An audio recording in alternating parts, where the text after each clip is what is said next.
ನಮಸ್ಕಾರ ಸ್ನೇಹಿತರೆ.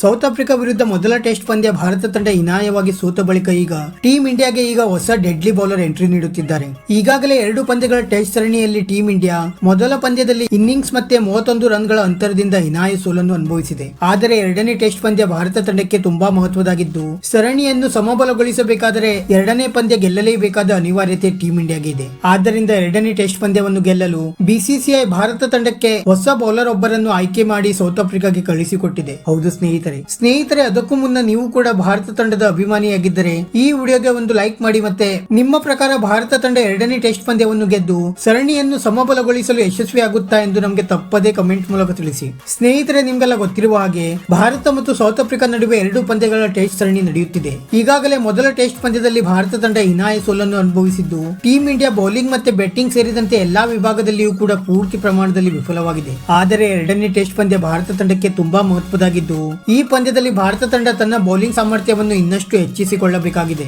ಈಗಾಗಲೇ ತಂಡಕ್ಕೆ ಆಯ್ಕೆಯಾಗಿದ್ದ ಮೊಹಮ್ಮದ್ ಶಮಿ ಅವರು ಇಂಜುರಿ ಸಮಸ್ಯೆಯಿಂದ 2 ಟೆಸ್ಟ್ ಪಂದ್ಯಗಳನ್ನು ಕೂಡ ಮಿಸ್ ಮಾಡಿಕೊಂಡಿದ್ದು, ಅವರ ಬದಲಿಗೆ ಈಗ ಬಿಸಿಸಿಐ ಯುವ ವೇಗದ ಬೌಲರ್ ಆಗಿರುವ ಆವೇಶ್ ಖಾನ್ ಅವರಿಗೆ ಅವಕಾಶ ನೀಡುವ ಮೂಲಕ ಸೌತ್ ಆಫ್ರಿಕಾಗೆ ಕಳುಹಿಸಿಕೊಟ್ಟಿದೆ. ಘಾತಕ ಸ್ವಿಂಗ್ ಬೌಲರ್ ಆಗಿರುವ ಆವೇಶ್ ಖಾನ್ ಅವರು ಫಸ್ಟ್ ಕ್ಲಾಸ್ ಕ್ರಿಕೆಟ್ ನಲ್ಲಿ ಇದುವರೆಗೆ ಅತ್ಯುತ್ತಮ ಪ್ರದರ್ಶನ ನೀಡಿದ್ದಾರೆ. ಮತ್ತೆ ಸೌತ್ ಆಫ್ರಿಕಾದಲ್ಲಿ ಸ್ವಿಂಗ್ ಬೌಲರ್ ನ ಅವಶ್ಯಕತೆ ಇರುವುದರಿಂದ ಬಿಸಿಸಿಐ ನೇರವಾಗಿ ಆವೇಶ್ ಖಾನ್ ಅವರನ್ನು ಆಯ್ಕೆ ಮಾಡಿಕೊಂಡಿದೆ. ಮತ್ತೆ ಎರಡನೇ ಟೆಸ್ಟ್ ಪಂದ್ಯದಲ್ಲಿ ಪ್ರಸಿದ್ಧ ಕೃಷ್ಣ ಅವರ ಬದಲಿಗೆ ಆವೇಶ್ ಖಾನ್ ಅವರಿಗೆ ಅವಕಾಶ ನೀಡುವ ಸಾಧ್ಯತೆಗಳಿವೆ. ಏಕೆಂದರೆ ಪ್ರಸಿದ್ಧ ಕೃಷ್ಣ ಅವರು ಮೊದಲ ಪಂದ್ಯದಲ್ಲಿ ದುಬಾರಿಯಾಗುವುದರ ಜೊತೆಗೆ ಪೂರ್ತಿ ಪ್ರಮಾಣದಲ್ಲಿ ವಿಫಲವೂ ಕೂಡ ಆಗಿದ್ದರು. ಆದ್ದರಿಂದ ಅವರ ಬದಲಿಗೆ ಆವೇಶ್ ಖಾನ್ ಅವರಿಗೆ ಅವಕಾಶ ಸಿಗುವ ಸಾಧ್ಯತೆಗಳಿವೆ. ಸ್ನೇಹಿತರೆ, ನಿಮ್ಮ ಪ್ರಕಾರ ಆವೇಶ್ ಖಾನ್ ಅವರಿಗೆ ಎರಡನೇ ಟೆಸ್ಟ್ ಪಂದ್ಯದಲ್ಲಿ ಅವಕಾಶ ನೀಡಬೇಕು ಬೇಡವೋ ಎಂದು ನಮಗೆ ತಪ್ಪದೇ ಕಮೆಂಟ್ ಮೂಲಕ ತಿಳಿಸಿ. ವಿಡಿಯೋ ಇಷ್ಟ ಆಗಿದ್ದರೆ ಲೈಕ್ ಮಾಡಿ ಮತ್ತೆ ಚಾನೆಲ್ ಅನ್ನು ಸಬ್ಸ್ಕ್ರೈಬ್ ಮಾಡಲು ಮರೆಯಬೇಡಿ.